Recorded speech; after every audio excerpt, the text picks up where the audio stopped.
Faites ce dont vous êtes convaincus de Dieu même quand les autres sont plus avantagés que vous. Shalom bien-aimés dans le Seigneur. Notre méditation du jour s'intitule « Faites ce dont vous êtes convaincus de Dieu même quand les autres sont plus avantagés que vous ». Nous tirons notre texte dans Genèse 12, le verset 6 qui nous dit ceci.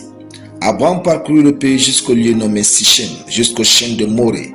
Les Cananéens étaient alors dans le pays. Alléluia. Quand Abraham est arrivé à Canaan, il est écrit que les Cananéens étaient alors dans le pays.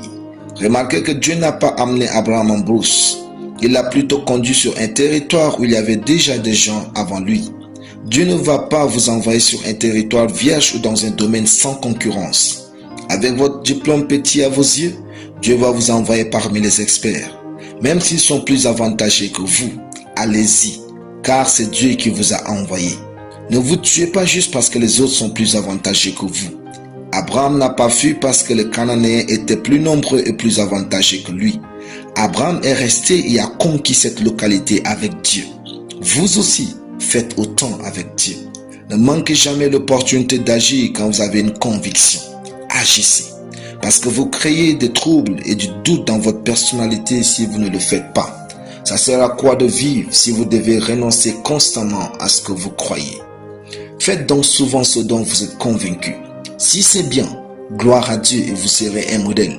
Si c'est mal, miséricorde de Dieu et vous serez un conseiller.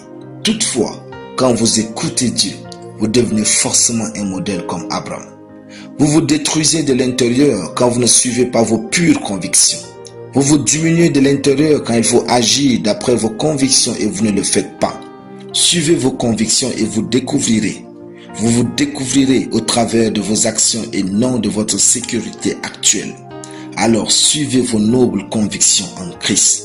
Goliath était plus avantageux que David, mais David a suivi ses convictions profondes et l'a tué. Votre vie attend votre audace pour être mieux. Frères, vous découvrez aussi que ce que vous aimez profondément quand vous agissez selon vos convictions profondes. Sinon, vous vivrez toujours avec votre personne sans vous connaître vous-même. Alléluia. Prions. Merci Père pour ta parole. Je confesse que l'Esprit de Dieu inspire mes convictions et je vis ma vie en fonction d'elle au nom de Jésus. Amen. La lecture biblique en une année.